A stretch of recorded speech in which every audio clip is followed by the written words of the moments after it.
तो आज हमारा magnetic field due to electric current का लेक्चर नंबर 9 होने वाला है। सो फार अब तक हम लोगों ने क्या क्या स्टडी की है वो देख लेते हैं। हमने स्टडी की है अब तक कि अगर कोई चार्ज Q और अगर उसके पास वेलोसिटी है V और वो अगर मैग्नेटिक फील्ड B में है, तब इस कंडीशन में उस चार्ज के ऊपर क्या लगती है? मैग्नेटिक फोर्स लगती है। उसी तरह हम लोगों ने पढ़े कि ये जो है ये force on a magnetic charge है, सिंगल चार्ज के लिए है। ये काहे के लिए है? सिंगल चार्ज के लिए। उसी तरह हम लोगों ने देखे कि ये एक करंट कैरिंग कंडक्टिंग वायर है, इसमें से चार्जेस फ्लो हो रहे हैं जैसे करंट फ्लो हो रहा है, इसकी लेंथ L है और ये मैग्नेटिक फील्ड B में रखा हुआ है। तब इस वायर के ऊपर कितनी मैग्नेटिक फोर्स लगती है? तो हम लोगों ने लास्ट लेक्चर में देखे थे ILB। वेक्टर फॉर्म में लिख रहा हूं मैं, ये क्रॉस हटेगा तो फिर साइन थीटा लगेगा, हमने ये मान लिया है ना। ओके चलो। उसी तरह फिर हम लोगों ने तीसरा टॉपिक पढ़े थे कि अगर से एक क्लोज लूप, ये एक क्लोज लूप है, ये एक क्लोज लूप, और इसको अगर हम मैग्नेटिक फील्ड B में रखते हैं तो इसके ऊपर नेट फोर्स जो लगता है, नेट मैग्नेटिक फोर्स जो लगता है वो कितना होता है? 0। ये बहुत इंपॉर्टेंट पॉइंट है आज के लिए, ध्यान में रखना। अब तक हमने सोफार इतना ही पढ़े, सिंगल चार्ज के ऊपर QV भी फोर्स लगता है, मैग्नेटिक फोर्स, और एक करंट कैरिंग वायर है अगर तो उसके ऊपर ILB या ILB साइन थीटा इतनी फोर्स लगती है। और अगर एक क्लोज लूप है, करंट कैरिंग क्लोज लूप है, तो उसके ऊपर नेट फोर्स कितना होता है? 0। ठीक है। अब चलो, अब शुरू करते हैं हम हमारा मेन टॉपिक जो कि है torque on a current carrying loop और प्रिंसिपल ऑफ ए मोटर। अब देखिए यहां पर लिखा हुआ है टॉर्क।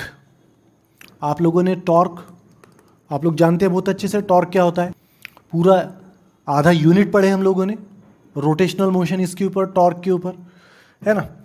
नहीं पता होगा तो मैं हल्का सा यहाँ रिवाइज करा देता हूँ कि टॉर्क एग्जैक्टली क्या होता है और वो करता क्या है। अब देखो यहाँ पर, देखो यहाँ पर आपको एक स्क्रू दिख रहा होगा, स्क्रू है ना, और मुझे इस स्क्रू को ऐसा घुमाना है, गोल गोल गोल गोल, उसकी वजह से ये अंदर जाएगा, है ना। या इंग्लिश में हम बोले तो मुझे इसे क्या करना है? रोटेट करना है। कैसा रोटेट करूंगा मैं इसको? मैं क्या करता हूं, इस स्क्रू को रोटेट करने के लिए मैं क्या करता हूं, एक पेचकस लेता हूं, फिर इस पेचकस को घुमाऊंगा। पेचकस को घुमाने की वजह से ये जो है ये ऐसा इधर की डायरेक्शन में लगेगा और ये ऐसा इधर की डायरेक्शन में लगेगा। पेचकस को गोल घुमाऊंगा तो, है ना, ये ऐसा और ये ऐसा। इस पे अगर समझा जाए तो ये डायरेक्शन में पेचकस फोर्स लगाएगा और एक इस डायरेक्शन में फोर्स लगाएगा और मेरा ये स्क्रू ऐसा घूम जाएगा, है ना। कुछ देर के बाद ये जो लाइन है ऐसी खड़ी हो जाएगी, ये लाइन की बात कर रहा हूँ मैं। फिर इसके ऊपर ऐसा फोर्स लगेगा, फिर इसके ऊपर ऐसा फोर्स लगेगा, F1 और F2, फिर से ये ऐसा घूमते हुए वापस ऐसा आड़ा हो जाएगा। मैं ये बोलना चाहता हूँ बेसिकली कि अगर किसी भी चीज़ को रोटेट करना है, क्या करना है? रोटेट करना है, तो हमको 2 फोर्स की ज़रूरत पड़ती है। जैसा कि आप आपकी गाड़ी के हैंडल को ऐसा इधर घुमाना है अगर गाड़ी को, तो इसको इधर करते हो और इसको इधर, ऐसी फोर्स लगाते हैं तो आपकी गाड़ी का हैंडल क्या हो जाता है? रोटेट हो जाता है। तो ये होगी F1 फोर्स और ये होगी F2। किसी भी चीज़ को रोटेट करना है तो हमको 2 फोर्स लगती है। ये 2 फोर्स बोलते हो, हम इसको कपल ऑफ फोर्स भी कहते हैं। क्या कहते हैं हम इसे? Couple of force. And this couple of force is also called as torque, है ना। हाँ, तो किसी भी चीज़ को रोटेट करने के लिए हमको क्या लगता है? Couple of force. And couple of force is also called as torque. Rotate, object को रोटेट करने के लिए टॉर्क ज़रूरी है। अब देखो, अब मैंने क्या किया, ये एक साइड इधर रखा नॉर्थ मैग्नेट का पोल और इधर रखा साउथ मैग्नेट का पोल, और इसके बीच में एक क्लोज लूप रेक्टेंगुलर शेप का है। ये कैसा है? ये रेक्टेंगुलर शेप का ये एक क्लोज लूप इस मैग्नेटिक फील्ड में रखा, और फिर यहां से ऐसा करंट I इसमें से मैंने पास किया, current I flowing through this loop. Direction देख लो करंट की, ठीक है ना, मैग्नेटिक फील्ड की डायरेक्शन ये है, और इसमें ये ऐसा लूप रखा। तो मैं क्या देखता हूँ, देखो आप, तो मैं क्या देखता हूँ कि ये करंट कैरिंग लूप जो था रेक्टेंगुलर शेप का, ये गोल गोल घूमने लगता है। अगर ये गोल गोल घूम रहा है इस यूनिफॉर्म मैग्नेटिक फील्ड बी में, तब इसके ऊपर दो फोर्स लग रही होगी, एक डाउनवर्ड और एक अपवर्ड फोर्स लग रही होगी, और ये दो फोर्स मिलकर कपल ऑफ फोर्स पैदा करेगी, यानी कि टॉर्क पैदा करेगी, जिसके वजह से ये कॉइल क्या होगा, टॉर्क की वजह से कॉइल क्या होगा, रोटेट होगा। तो अगर से ये कॉइल जो है हमारा ये रोटेट हो रहा है, तो जो टॉर्क इसमें लग रहा है वो टॉर्क की हमको वैल्यू फाइंड आउट करना है, बस दैट्स इट। समझ में आया आपको? ये कॉइल क्या करना शुरू कर देगा, रोटेट करना शुरू कर देगा। रोटेट करना शुरू कर देगा तो पक्का यहाँ क्या लगेगा, टॉर्क, और वो टॉर्क की वैल्यू क्या होगी, उसका मैग्नीट्यूड क्या होगा, उसका वेक्टर फॉर्म क्या होगा, ये आज हमको फाइंड आउट करना है। तो सबसे पहले ये जो करंट कैरिंग लूप है इसको नाम दे देते। देखो यहाँ पहले से SPQR दिया हुआ है या जो भी है, हमारी किताब में ABC है, इसलिए मैं भी A, इसको B, इसको C और इसको D, इस लूप के ऐसे मैंने इस रेक्टेंगुलर शेप के ऐसे चार नाम दे दिए।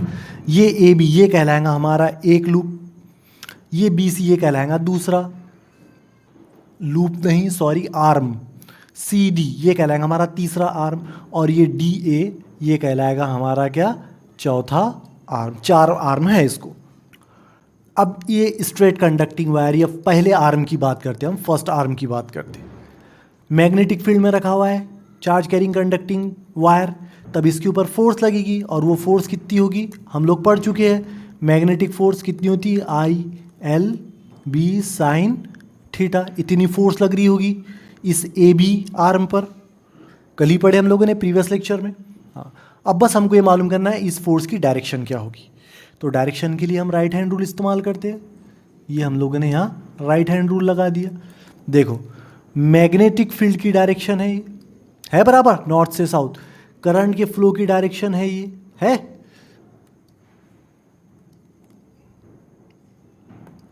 है करंट की फ्लो की डायरेक्शन। तो वाइट पोर्शन की तरह ऊपर, यानी कि यहाँ पर मैग्नेटिक फोर्स किधर लगेगी, ऊपर की तरफ मैग्नेटिक फोर्स लगेगी यहाँ पर, है ना। अब देखो यहाँ पर करंट की डायरेक्शन अलग है, हम चाहे तो राइट हैंड रूल से भी मालूम कर सकते हैं। देखो ये हो गया नॉर्थ से साउथ की तरफ, और करंट की डायरेक्शन है ऊपर, तो ब्लैक पोर्शन ऊपर आए, तो ये जो सॉरी वाइट पोर्शन जो है वो नीचे रहेगा। तो ठीक है, समझ में आ गया आपको? इसको उल्टा कर दो, ये हाथ है ना, इसको उल्टा कर दो, तो करंट की डायरेक्शन इधर के बदले इधर आ जाएगी, और जो सफ़ेद हिस्सा है वो नीचे आ जाएगा। तो ये जो है मैग्नेटिक फोर्स यहाँ पर नीचे लगेगा, और यहाँ पर मैग्नेटिक फोर्स किधर लगेगा, ऊपर। यानी कि ये ऐसा एक हमारा लूप है, ये एक करंट कैरिंग लूप, और इसको ऊपर से भी फोर्स, इधर से ऊपर से फोर्स लग रही, इधर से नीचे, ये रोटेट करना शुरू कर देगा। और ये BC और AD इनका क्या, अब देखो ये मैग्नेटिक फोर्स की डायरेक्शन है और ये करंट की डायरेक्शन है, दोनों के बीच में एंगल कितना 180, और साइन 180 कितना होता है, 0 होता है। तो ये जो BC है यहाँ पर मैग्नेटिक फोर्स कितनी लगेगी, BC के ऊपर मैग्नेटिक फोर्स कितनी लगेगी, 0। और ये AD ये भी पैरेलल है, तो AD पर भी मैग्नेटिक फोर्स कितनी लगेगी, 0। ये दोनों पर, ये दोनों आर्म्स पर, दैट इज BC और AD पर मैग्नेटिक फोर्स होगी 0। समझ में आया? सिर्फ AB और CD पर मैग्नेटिक फोर्सेस लगेगी, जो इसको क्या कराएगी, कॉइल को रोटेट करवाएगी। चलो ये जो मैग्नेटिक फोर्सेस है ना, इसका हम लोग नाम दे देते हैं। यहाँ पर जो मैग्नेटिक फोर्स लग रही लेट से वो F1 है, यहाँ पर जो मैग्नेटिक फोर्स लग रही है लेट से वो F2 है, यहाँ पर जो मैग्नेटिक फोर्स लग रही है लेट से वो F3 है, और यहाँ जो मैग्नेटिक फोर्स लग रही है लेट से वो F4 है। ठीक है, और हमको मालूम है F1 और F3 की वजह से ये कॉइल क्या करेगा, रोटेट करेगा, क्योंकि F1 और F3 कपल ऑफ फोर्स यानी कि टॉर्क पैदा करेंगे, जिसकी वजह से ये कॉइल रोटेट होगा। अब मान लो रोटेट होते होते ये ऐसी सिचुएशन में आ गया, रोटेट होते होते ये ऐसी सिचुएशन में आ गया, है ना। अब देखो, अब ये था हमारा ए, ये था, देखो ये हमारा ए नहीं था, ये था हमारा ए, तो ऑफ कोर्स ये होगा बी, ये होगा सी और ये होगा डी, है ना। घूमते घूम रहा था, जब रोटेट करना शुरू कर दे रहा था, कंटिन्यूसली इसमें से करंट फ्लो हो रहा था और ये कंटिन्यूसली रोटेट कर रहा था। रोटेट करते करते कोई भी एक ऐसी पोजीशन आई, हमने उसको रोक लिया इस पोजीशन पर। अब देखो ये मैग्नेटिक फील्ड की डायरेक्शन, देखो मैग्नेटिक फील्ड की डायरेक्शन है ये, और ये कॉइल के सी बी जो पहले ज़ीरो था अब ज़ीरो नहीं रहा, क्योंकि वो पहले पैरेलल था, अब पैरेलल नहीं है। अब इसके ऊपर फोर्स लगेगी, काय के ऊपर, सी बी के ऊपर। सिर्फ सी बी को देखिए आप, सी बी, क्योंकि सी बी पे लगेगी तो डी ए पर भी लगेगी, सी बी पर फोर्स अब लगेगी। समझ में आई आपकी बात। सी बी पर कितनी फोर्स लगेगी, तो पहले सी बी का करंट की डायरेक्शन मालूम देख लेते हैं हम लोग। तो सी बी के करंट की डायरेक्शन है, ये यहाँ पर देखिए सी से बी की तरफ है करंट की डायरेक्शन, तो सी से बी की तरफ है करंट की डायरेक्शन, है ना, सी से बी। अब देखो मैग्नेटिक फोर्स किधर लगेगा, अब इसके ऊपर मैग्नेटिक फोर्स किधर लगेगा, मैग्नेटिक फोर्स तो लगेंगे क्योंकि अब वो पैरेलल नहीं है, बस अब हमको मैग्नेटिक फोर्स की डायरेक्शन मालूम करनी है। तो देखो मैग्नेटिक फोर्स किधर लगेगा, डायरेक्शन निकालते हैं हम लोग राइट हैंड रूल से। ये देखिए ये होगी राइट हैंड रूल की नॉर्थ से साउथ की तरफ फील्ड की डायरेक्शन, और ये होगी नीचे करंट की डायरेक्शन, है ना, नीचे करंट की डायरेक्शन।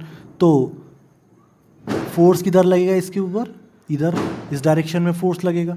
अब यहाँ पर करंट की डायरेक्शन इसके अपोजिट है, ए से डी की तरफ है, देख लो आप, करंट की डायरेक्शन ए से डी की तरफ है, ये ए से डी की तरफ करंट की डायरेक्शन, तो फोर्स की डायरेक्शन भी बदल जाएंगी, और ये ऐसी फोर्स इसके ऊपर लगेगी, ए डी के ऊपर इस डायरेक्शन में फोर्स लगेगी और सी बी के ऊपर इस डायरेक्शन में फोर्स लगेगी। दोनों ये एक ही प्लेन में है, मतलब ये एक पॉइंट है, इसके ऊपर इधर से फोर्स लग रही है और इधर से भी, इधर से 5 न्यूटन की फोर्स लग रही है, इधर से 5 न्यूटन की फोर्स लग रही, दोनों फोर्स एक दूसरे को क्या कर देगी, कैंसल कर देगी। तो अभी भी यहाँ पर ये जो दो है ये नॉन इफेक्टिव फोर्स है, ये दोनों एक दूसरे को कैंसल कर देगी। समझ में आई। और ये जो दो है इसके ऊपर इधर फोर्स लगेगी और इसके ऊपर इधर फोर्स लगेगी, फिर से ये रोटेट होना शुरू हो जाएगा। तो उम्मीद है आपको समझ में आ गया होगा। यहाँ पर मैंने अच्छे से इसको पिक्चरिकली ड्रॉ भी किया है। ओके, देखिए करंट की डायरेक्शन बदलने से फोर्स आगे पीछे हो सकती है, फोर्स की डायरेक्शन आगे पीछे बदल सकती है। ये देखिए हमने जो ऊपर पढ़ा डायरेक्शन भी करंट की वही लिया, एक साइड ऊपर फोर्स लगा, एक साइड नीचे फोर्स लगा, इसकी वजह से रोटेट करेगा। BC और ये यहाँ है AD, BC और AD की वजह से कोई फोर्स नहीं लगेगा। करंट पास करने के लिए हम लोगों ने यहाँ बैटरी या एक सेल लगा दिए। चलो जो जो पढ़े अब वो लिख लेते हैं थोड़ा सा हम लोग। या देखो अगर ऐसा सवाल आता है कभी, what is the principle of electric motor explain, तो पहले आपको इलेक्ट्रिक मोटर का प्रिंसिपल लिखना पड़ेगा, जो कि मैंने यहाँ मेंशन किया है। Electric motor works on the principal that when a rectangular coil is placed in magnetic field. अभी हमने देखा कि एक रेक्टेंगुलर कॉइल को जब हम मैग्नेटिक फील्ड में रखते हैं तो, और उस कॉइल में से अगर हम करंट को पास करते हैं तो फोर्स एक्ट ऑन कॉइल, एक फोर्स उसके ऊपर, ये गलत है, a torque act on the coil which rotate it continuously, force नहीं होना है, टॉर्क होना, act on the coil which rotate it continuously. ठीक है, ये हो गया क्या, प्रिंसिपल ऑफ इलेक्ट्रिक मोटर। अगर से drive an expression for torque acting on a rectangular current loop carrying coil placed in uniform magnetic field, ऐसा सवाल आया तो फिर अब यहाँ से लिखेंगे, यहाँ से। तो देखो लिख लेते हम लोग पहले। तो जितना हम लोगों ने ऊपर पढ़े उसके ऊपर हमने एक ये डायग्राम ड्रॉ किए। किताब में जो डायग्राम है वो थोड़ी डिफ़िकल्ट टू अंडरस्टैंड है, हाँ, इसलिए मैंने यहाँ पर ये डायग्राम बनाया, ये आसानी से आपके समझ में आ जाएगी। ठीक है, और इसमें अब मैंने फोर्सेस के नाम भी लिख दिया। यहाँ पर हमारी F1 फोर्स लग रही है, यहाँ हमारी F2 फोर्स लग रही है, इस आर्म पर F4 फोर्स लग रही है, इस आर्म पर F3 फोर्स लग रही है। हमको मालूम है ये पूरा कॉइल सिर्फ F1 और F3 की वजह से घूम रहा है ना। और इसके ऊपर तो अभी फ़िलहाल फोर्स लगी नहीं रही है BC और AD के ऊपर, क्योंकि ये मैग्नेटिक फील्ड को पैरेलल। बाद में जब ये पैरेलल नहीं भी होगा तब इसकी फोर्स की डायरेक्शन ऐसी होगी और इसकी BC आर्म की फोर्स की डायरेक्शन ऐसी होगी, है ना, और ये दोनों फोर्सेस एक दूसरे को कैंसल आउट कर देंगे। लेकिन F1 और F3 जो है वो एक प्लेन में नहीं है, एक ऊपर है और एक नीचे है, इसलिए F1 और F3 की वजह से कॉइल होगा रोटेट। अगर रोटेट होगा तो रोटेट की एक्सिस भी होगी, तो ये हम लोगों ने जो डॉट डॉट से बनाया ये है हमारा एक्सिस ऑफ रोटेशन। ठीक है, अब ये क्या है हमारा एक्सिस ऑफ रोटेशन, जिसके अराउंड ये कॉइल जो है हमारा रेक्टेंगुलर शेप कॉइल जो है वो रोटेट होगा। अब देखो ये यहाँ से इतनी लेंथ है L1, तो यहाँ से इतनी भी लेंथ L1 ही होगी बेटा। B और C ये दो पॉइंट की लेंथ को हम लोगों ने बोला L2। क्या है ये? L2। आई बात समझ में? तो एक्सिस ऑफ रोटेशन और ये जो आर्म है CD, इसका ये जो परपेंडिकुलर डिस्टेंस है ये, इसको हम लोगों ने R से डिनोट किए। तो ये R की वैल्यू कितनी हुई? L2 की आधी, L2/2। समझ में आई बात आपके? ये क्यों ज़रूरी है आगे मालूम पड़ेगा आपको। इतनी पूरी लेंथ L/2 है तो इसकी आधी लेंथ, इतनी पूरी लेंथ L2 है तो इसकी आधी लेंथ कितनी हुई? L2/2, आधी L2, ये तो लिखा मैंने यहाँ। ठीक है, चलो देखो अब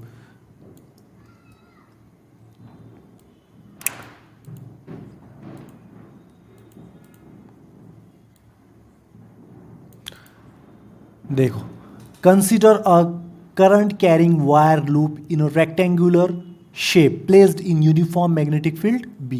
यूनिफॉर्म मैग्नेटिक फील्ड में एक रेक्टेंगुलर शेप के करंट कैरिंग वायर लूप को प्लेस किया गया, रखा गया है इन सच अ वे दैट, इस तरह रखा गया कि AB और CD ये दोनों हो परपेंडिकुलर। अब राइट हैंड रूल से हम लोगों ने उसकी क्या फाइंड कर ली? मैग्नेटिक फोर्स की डायरेक्शन फाइंड आउट कर लिए है। एक लाइन में अब तक हम लोगों ने क्या पढ़े? एक लाइन में अब तक हम लोगों ने पढ़े कि एक करंट कैरिंग लूप को मैग्नेटिक फील्ड में रखे तो करंट की डायरेक्शन यहाँ पर एक दूसरे के अपोजिट है, इसलिए फोर्सेस अपोजिट डायरेक्शन में लगेंगे और ये दो फोर्सेस की वजह से कॉइल जो है वो रोटेट होगा। That's it. अब तक हम लोगों ने इतना ही पढ़े। फिर हम लोगों ने क्या लिखे? Let the force F1, F2, F3, F4, F1, F2, F3 और ये F4, ये चार मैग्नेटिक फोर्स एक्टिंग कर रही है कौन कौन सी साइड पर? AB, BC, CD और AD, ये चार साइड पर ये फोर्सेस एक्ट कर रही है। अब देखो फिर उसके आगे हम लोग क्या लिखेंगे? द फोर्स F2, कौन सी फोर्स की बात कर रहे हैं? F2, जो कौन से आर्म पर काम कर रही है? BC। The force F2 acting on the side BC is equal and opposite, ये इक्वल और अपोजिट, ये इक्वल और अपोजिट है किसके? F4 के, ये F4 के opposite, and both along the same line, और ये दोनों एक ही प्लेन या एक ही लाइन में है। दस they will cancel out each other, इसलिए ये दोनों फोर्सेस क्या करेंगे? एक दूसरे को कैंसल आउट कर देंगे। फिर देखो इसके आगे हम लोग क्या लिखेंगे? इसके आगे हम लिखेंगे F1 और F3, ये दोनों फोर्सेस एक दूसरे को कैंसल आउट नहीं करेंगे क्योंकि ये एक प्लेन में, दोनों फोर्सेस एक प्लेन में नहीं है ना, क्योंकि ये एक दूसरे को कैंसल आउट नहीं करेगी, इसलिए इन दोनों का जो नेट इफेक्ट होगा F1 का कितना होगा? एक करंट कैरिंग कंडक्टिंग वायर के को जब मैग्नेटिक फील्ड में रखते हैं तब वो कितनी फोर्स उसके ऊपर एक्सपीरियंस करता है? ILB। L1 है और छोटा L1 है, इसलिए मैं भी यहाँ छोटा L1 लिख देता हूँ। F1 के ऊपर कितनी फोर्स लगेंगी? IL1B। साइन थीटा कहाँ गया?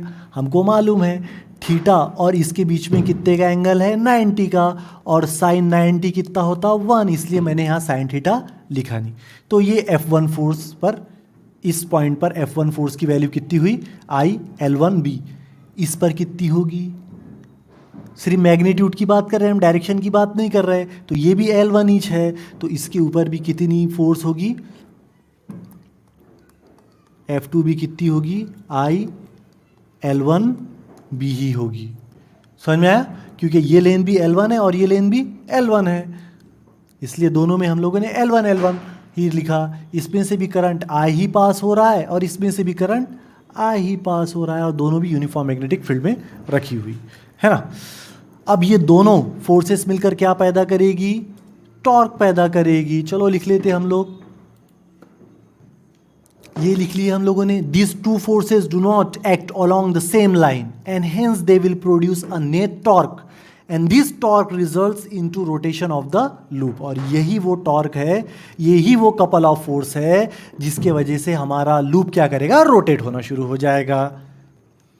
अब देखो, आपने सर्कुलर मोशन पढ़ा है या रोटेशनल डायनामिक्स पढ़ा है, जिसमें रोटेशनल मोशन नाम का एक आधा यूनिट पूरा रोटेशनल डायनामिक्स है ना, उसमें आपने रोटेशन पढ़ा है, आपने वेक्टर यूनिट भी पढ़ा है 11th में। बहुत शार्प बच्चे आप सब पहले से पढ़े हुए।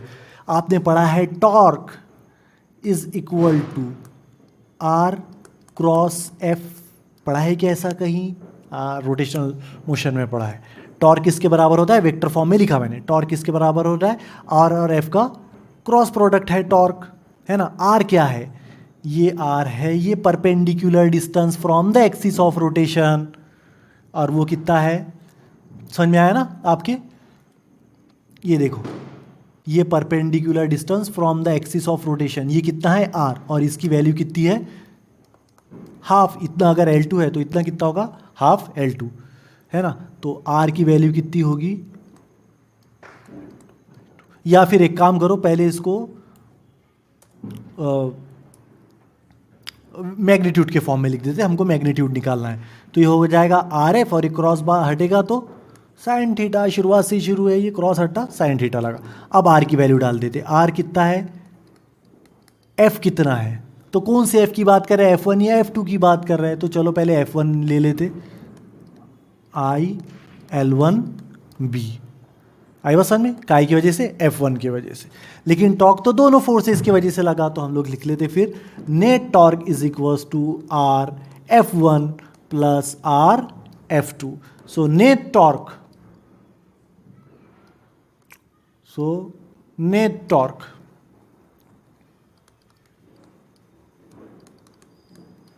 है ना, ये sine theta. Okay, so net torque, R की वैल्यू कितनी है, L2/2, F1 की वैल्यू कितनी है, I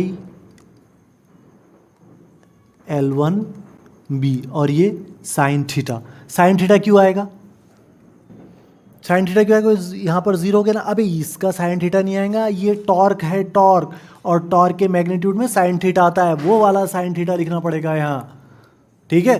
प्लस आर, आर की वैल्यू कितनी है, L2/2, F2 की वैल्यू कितनी है, उतनी ही है, I L1 B sign theta.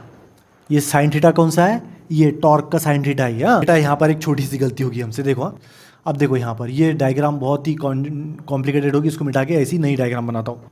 अब देखो गलती क्या होगी, मैंने यहाँ लिखा फोर्सेस F1 और F2, और हमको मालूम है कि F1 और F2 की वजह से रिंग रोटेट नहीं हो रहा है, बल्कि F1 और F3 की वजह से रोटेट हो रहा है। तो यहाँ पर 2 की जगह क्या आएगा, 3, और उसी तरह यहाँ पर भी F2 की जगह क्या आएगा, F3। दैट्स इट, बाकी हमारा सब सही है, कहीं पर कुछ गलत नहीं है। बस हमने धोखे से ये F1 के बदले couple of force F1 F2 लिखे थे ना हम लोगों ने, इसलिए यहाँ पर भी F1 और F2 लिख दिए, जबकि यहाँ पर कपल ऑफ फोर्स F1 और F3 है, यानी टॉर्क F1 और F3 है। चलो आगे बढ़ते हैं अब। और एक और बात ध्यान में रखना कि आगे ये जो 3 है ना, ये फिर से हटकर 2 हो जाएगा, है ना। तो आप आपके लिखने में इसको सही करना, ये 3 लिखना आप हमेशा। अब देखो ये कितना है, half L2 I L1 B sine theta plus half L2 I L1 B sine theta, ये हाफ और ये हाफ टोटल मिला के कितना हो जाएगा, आधा और आधा 1। तो 1 बोले तो L2, या पहले मैं ये I लिख देता हूँ, हाँ ये I लिखा मैंने, ये L2, ये L1 और ये B साइन थीटा। समझ में आया ना, ये आधा था और ये आधा था, तो आधा और आधा मिला के ये कितना हो गया, पूरा। चलो आगे देखो अब। तो torque, net torque L2 L1 क्या है साला, ये L2 L1 का है, हाँ ये है L1 और ये है L2, और ये क्या देगा हमें, इस रेक्टेंगुलर लूप का एरिया देगा, है ना। लेंथ मल्टीप्लाइड बाय लेंथ बोले तो एरिया ना, तो ये I जैसा का वैसा, इन दोनों की जगह मैं क्या लिखता हूँ, A, और ये B, और ये साइन थीटा। तो इतना नेट टॉर्क लगेगा इसके ऊपर, है ना। अब देखो यहाँ पर आप और हाँ यार, एक बात तो मैं बोलना भूल ही गया, नोट्स डाउनलोड करके उसे मोबाइल में सेव मत रखो। वो जो मैंने ये लिखा है ना, ये सारा का सारा आप अपने बुक पर लिख के देखो, तभी वो दिमाग में बैठेगा, वरना नहीं बैठेगा, है ना। अब देखो, ये मैंने कलर वाली पिक्चर डाल दिया, तो क्या मेरी नोट्स कलर वाली बन जाएगी? मतलब मैं ऐसा बोलूँगा कि कलर नोट्स है। एनीवे जो भी हो बताना मुझे। तो चलो यहाँ पर देखो, यहाँ पर ये जो लूप है इसमें टोटल नंबर ऑफ टर्न सिर्फ एक ही है, और ऐसे रहेंगे तो यहाँ पर कितने, 1 2 3 4 4 टर्न्स है ना, तो नंबर ऑफ टर्न्स 4 है ना। यहाँ पर नंबर ऑफ टर्न्स 1 है। तो अभी हमने जो स्टडी किया है, ये जो टॉर्क हमने निकाला है, यहाँ पर भी हमने एक ही टर्न लिया था, है ना। और अगर नंबर ऑफ टर्न्स है, अगर ऐसे इतने 4 टर्न्स वाला हमारा कॉइल है, तो अगर ऐसा है तो हम लिखेंगे tau is equal to N number of turns, N for number of turns. अब जितनी भी होगी इसकी वैल्यू इसमें डाल देना, I A B sine theta.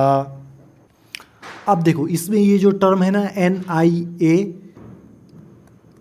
इसके आगे लिखता हूं मैं म्यू बी साइन थीटा। अब ये म्यू जो है, ये मैग्नेटिक डाइपोल मोमेंट होता है। ये क्या होता है? Magnetic dipole moment. Magnetic material में हम इसकी स्टडी करेंगे। क्या कहलाता है ये? Magnetic dipole moment. तो इतना टॉर्क लगेगा एन नंबर ऑफ टर्न्स वाले काय पर, कॉइल पर, जब हम उसे काय में रखेंगे, यूनिफॉर्म मैग्नेटिक फील्ड में रखेंगे। अगर हमको वेक्टर फॉर्म में पूछा तो ये साइन थीटा को यहाँ से गोली मारो और क्रॉस लिख दो, तो ये हो गया इसका क्या? Vector form. तो मुझे तो ये बहुत आसान टॉपिक लगा, कोई ऐसा बहुत दिमाग का टॉपिक लगा नहीं मुझे, बेहद आसान था। बस आपको थोड़ा सा नोट्स में से स्टडी करनी पड़ेगी, आपके मार्क्स कहीं नहीं कटेंगे। मैंने हर बारीक से बारीक पॉइंट कवर कर लिया। अगर फिर भी आपको कोई पॉइंट समझ में ना आए तो ज़रूर आप मुझे व्हाट्सअप कीजिए, मेरी नोट्स डाउनलोड कीजिए और स्टडी कीजिए। चलिए मिलते हैं नेक्स्ट लेक्चर में मूविंग कॉइल गैलोरीमीटर के साथ। जब तक के लिए अल्लाह हाफिज़।